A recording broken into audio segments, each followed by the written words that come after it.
Good day, this is Eric from Presonus Audio. I want to go over the pattern editor, but I'm going to just touch base on it in a little different way and not so much as it relates to drums.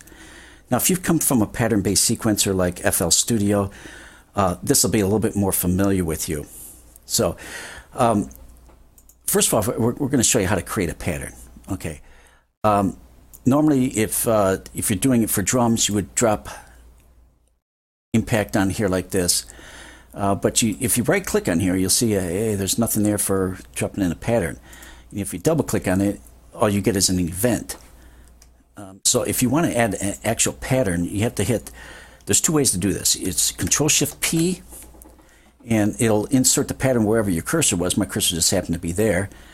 Or you can come up here to Event and select Insert Pattern. And you see that time I moved my cursor, so that's where the pattern inserted. Let's get rid of this back here.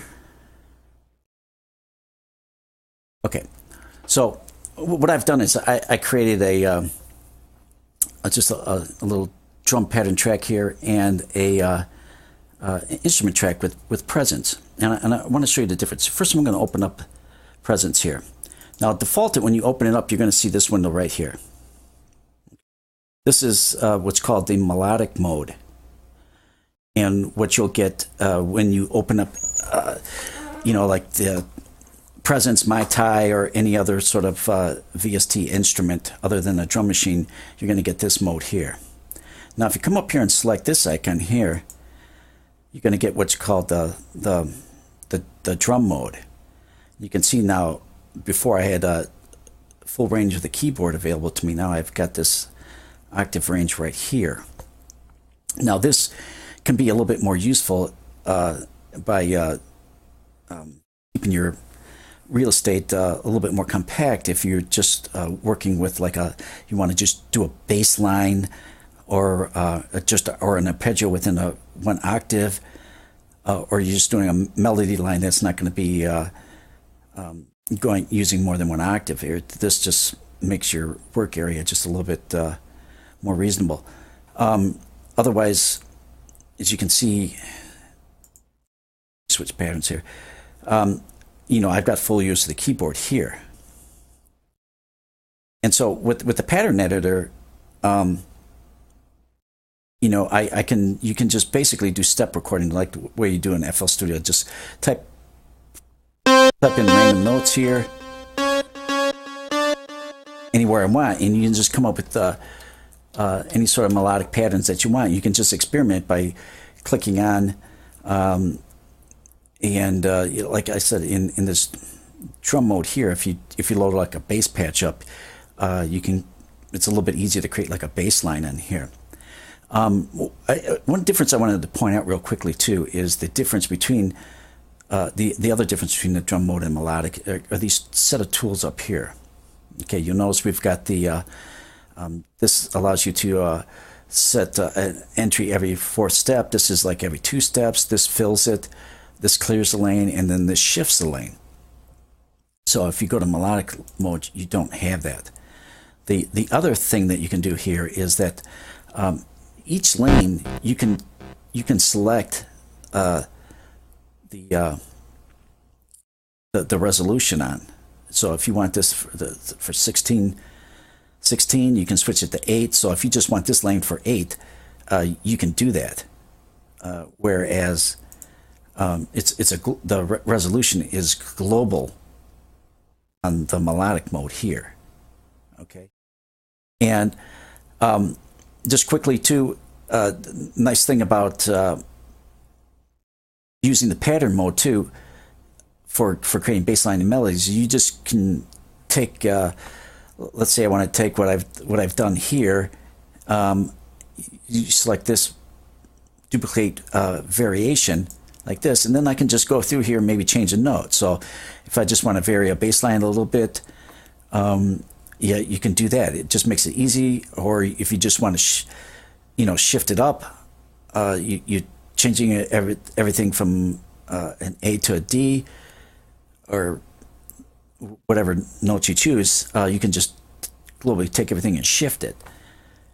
So you don't have to go through and punch in all your notes again. And this little button right here just deletes your variation. You can also create a blank variation if you want to, and just start from scratch with a new variation. And one of the nice things about using the pattern editor to create a synth part too is that if you're creating it like an arpeggio or something like that, this gives you a little bit more control over the arpeggio. A lot of times with some of the arpeggios, you don't have much of the control on the arpeggio itself. And on here, so you can see I created this little chromatic arpeggio here, just a half step up and back down, is that I can control this. Okay. And then you get all the same features as you do with the drum. The drum mode is with the repeat function down here, the probability. So it gives you a lot of options for changing up like an arpeggio, your own custom arpeggios. So you can change the probability on each note. If you want one note to repeat, you can have it, repeat. It's not. It's a little bit more of a subtle effect on some synths than you do like on a snare drum. You're not going to get that, rapid, kind of like a little roll that you would get on the snare. So it's a little bit more subtle that way. But of course you've got the velocity. You can change and manipulate this however you want, drawing in different velocity curves.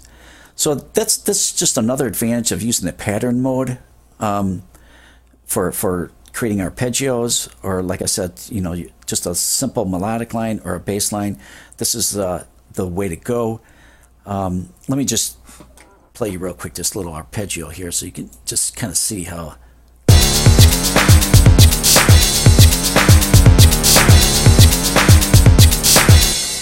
Yeah, so we got that, and then you can switch it over then to like.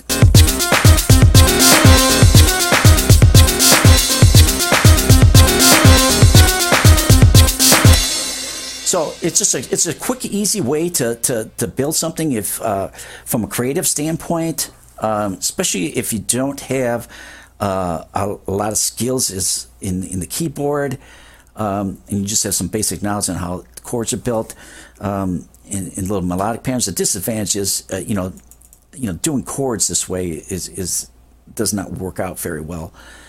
It's not as easy. So you want to use the traditional panel roller in the event editor for something like that. But this is just another way to use the pattern editor other than for drums. Like I said, if you're used to a pattern mode type DAW such as FL Studio before, this is something that's probably more familiar with you. If you haven't come from that environment or used that environment before, you might find this useful in Studio One. So I want to thank you for sharing your time with me today. I'd appreciate it if you subscribe, shared, and all that other fun stuff. Help support this channel. We got a lot of great stuff we're going to be doing. Be giving away some free drum tracks. I got a lot of impact kits, custom impact kits going to be building and giving away. So subscribe and you'll hit the notification button. You'll find out when those videos come up.